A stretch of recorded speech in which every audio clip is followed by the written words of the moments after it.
You're probably wondering where you are right now. Five Nights at Freddy's? No, you're in my playroom. I'm straight. Unfortunately, not everything is ready yet, so I'll need you to entertain yourself for a little bit. Here, you can have this. Can't you just let me borrow your phone instead? I'll be back real soon. Ta-ta! Wait.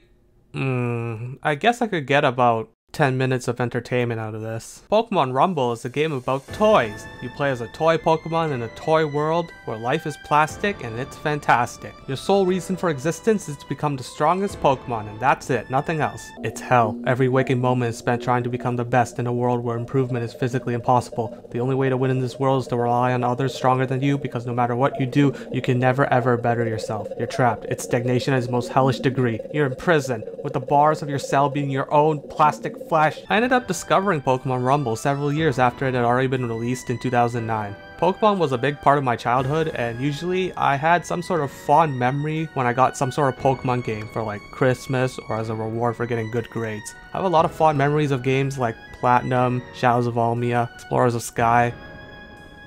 Pokemon Rumble just kind of appeared in my life one day. Like cancer. Unlike a tumor though, I thoroughly enjoyed Pokemon Rumble when I played it back in the early 2010s. For $15, it provided me with several hours of solid fun. I skipped past the next two entries in the series, and I tried out Rumble World a few years later when it came out. It required you to spin a wheel to decide which level you played, which was dumb. Then I checked out the latest game in the series, Pokemon Rumble Rush, and by checked out, I mean I had it on my phone for 10 minutes before uninstalling. And by game, I mean garbage. Why the hell do I have to play GeoGuessr to decide where I want to go? Could you imagine doing that IRL? Sorry honey, I was on my way home from work, but I accidentally fat-fingered my screen and now I'm in the neighbor's bed and his wife is there for some reason? What a coincidence. Umbrella, a Japanese development studio whose sole existence was to provide sustenance to the mother brain in the form of Pokemon spin-off games. They were the ones who developed the Pokemon Rumble series. They spent their first decade of existence trudging through shit and fire and mud and whatever the hell they smoked when they developed my Pokemon Ranch before they ended up making Rumble and spawning their flagship series. Umbrella's next decade of diligent work was eventually rewarded by getting absorbed into Creatures Inc. and being sent to work on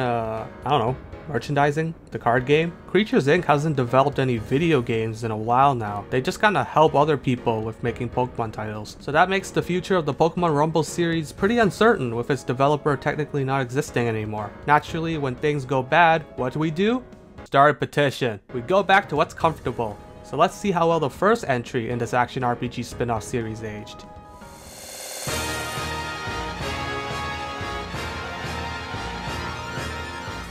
You start off as a lowly Rattata that somehow managed to sneak into a Pokemon Battle Royale. Yes, that's right, a Battle Royale. Fuck you Fortnite, Pikachu did it first! 50 or so Pokemon enter an arena in waves, all competing to be the last one standing. This is the start of your journey. Doubted and mocked for being weak, you will guide this Rattata to the promised land, conquering powerful foes along the way in your bid to become the greatest toy Pokemon that ever lived. Just kidding, you get your fat rat nuts kicked in. Pokemon Rumble is a simple game. Knock out Pokemon, try to recruit stronger ones, and use them to win the Battle Royale. And repeat for the C, B, A, and S tier Battle Royales. The relative simplicity of the gameplay loop also extends to the game's controls. Calling Pokemon Rumble's control scheme dumbed down would be an insult to dumb people. You take the Wii remote, flip it sideways, and that's about it. Use the D-pad to move, use the 1 and 2 buttons to attack, and use the A button to switch Pokemon. That's it. 4 inputs, no motion controls. When you have a control scheme that's so straightforward that you only need an input or two to actually play the game usually has to compensate in some other manner. For example, having extravagant, over-the-top attacks that mask the simplicity within a spectacle,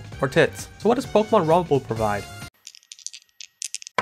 Gambling. It has gambling. Contrary to what the internet would tell you, Pokemon Rumble is not an action RPG. It's actually a game about hoarding. Every level you fight through swarms of toy Pokemon with the occasional chance that you'll recruit one of the fallen foes into your ever-growing collection so that you can use them later. Or not, you could just let them collect dust, like that one sock in your drawer. Also, this chance of recruitment is completely random, meaning that Pokemon Rumble is basically like a gacha, except you don't know the drop rates and you claim your prizes by beating the shit out of them first. The American way! When I played this game as a kid, I was hooked the whole way through. I loved the thrill of getting a new ally, seeing my power level rise, and once I was strong enough, squaring off in the Battle Royale. But replaying it now, the game isn't that good. Don't get me wrong, it's not the worst Pokemon spin-off by a long shot. The game still looks fine even by today's standards, and even today, the soundtrack is an absolute bomb. Seriously, this game only has like 20 tracks, and like most of them are bangers.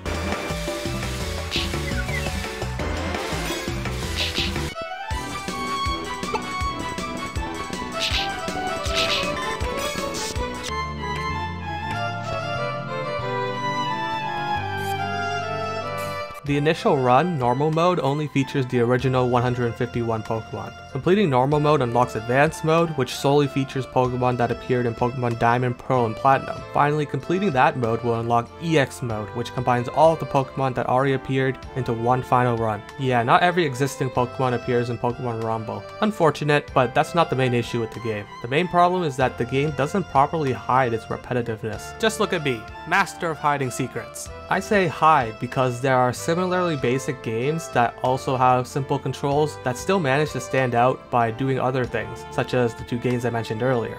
Rumble, meanwhile, relies on its collection mechanic to stand out, and the fact that it's a Pokemon game as well, and that can only carry it so far. It's sort of like playing with actual toys in a sense. Let's say you have this one toy that you adored and played with forever, but hey, you're a kid, so you're gonna get bored of it eventually, so then you're gonna beg for a new toy, and if you end up getting it, you're gonna play with it until you grow weary, and then beg for a new one. Pokemon Rumble is kinda like this, acquiring new toy Pokemon, throwing them away once you get new ones, rinse and repeat. In this case, it's not boredom that accelerates the toy's life cycle, but the game's difficulty causing your old partners to become obsolete, since there's no actual way for toy Pokemon to grow stronger. Since the game's average power level keeps rising, you constantly have to throw away your old toy Pokemon in favor of new ones. Every world has the same 6 levels as well. Every battle royale plays out the same because the gameplay is just hitting 2 button attacks as fast as possible while dodging stuff occasionally. Nearly every aspect of Pokemon Rumble is repetitive, and instead of providing extra bells and whistles to distract from the fact, the game just doubles down on its repetition and makes it far too apparent. Once you've played through the first C-tier battle royale, you've basically experienced everything that Pokemon Rumble has to offer, because from that point on, it's basically just the same thing over and over again, but with an increased power level. Does this mean that Pokemon Rumble is flawed from its foundation, and that its shortcomings are inherent to how the game was designed? I would argue no, because the game's sequel, Pokemon Rumble Blast, actually solves most of the original game's issues while also hiding repetition quite nicely. You're still repeating the same steps of go to place, beat the bad guys, conquer battle royale, winner winner chicken dinner, but Pokemon Rumble encapsulates this with a story, a world map, more varied level designs, and other neat little additions that make the repetition less apparent. Rumble and Rumble Blast are basically the same decent present being gifted to you, except one of them is being gifted to you with a nice warm smile, and the other one is left on your face in the morning. Alright, I think I've made it apparent enough that I find Pokemon Rumble repetitive and flawed, especially in comparison to other simple games, and even its own sequel. But I never did say it was boring, did I?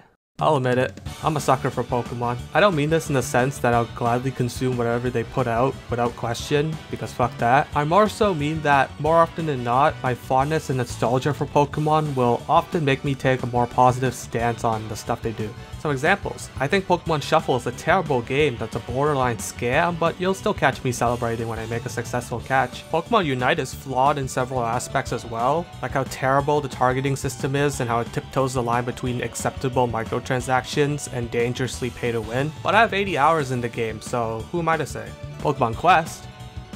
Okay, maybe I can't defend all the Pokemon stuff. What I'm trying to say is, I love Pokemon. I really do, and it sometimes causes me to see things that are mediocre as gold. And well, that's what happened with me in the original Pokemon Rumble. Yes, I know I just spent several minutes explaining why it's a repetitive game. I know it only takes an afternoon to finish. I know its sequels took the formula and made it far better, to the point of obsoleting the original. But playing this game again, after so many years, was refreshing. This game was comfort food. I love the game's soundtrack. I love how shitty some of the Pokemon can look. I love how you can use passwords to recruit super strong Pokemon that crack open the already easy game even further. I love how you could play with 4 players even though I never actually did. I loved using Aqua Tail because you fly in an arc and you can absolutely wipe out hordes of Pokemon. I love getting that #1 victory royale. Yeah, Fortnite, we bout to get down. Sometimes I get bored of games with too many mechanics and macro, and I just want something where the most mechanics I can show off is stepping to the side. Sometimes I just want to go back to what's comfortable, and that's fine.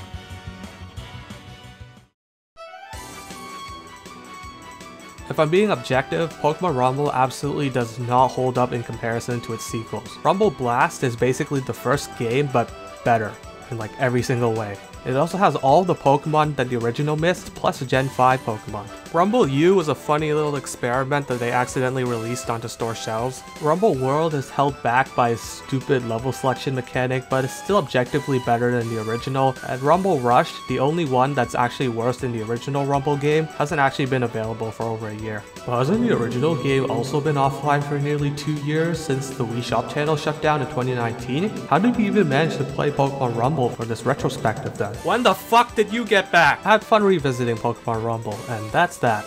Basically, what you should take away from this is, find a ROM of the original to try it out, and if you like it, then go buy Rumble Blast to get the definitive experience.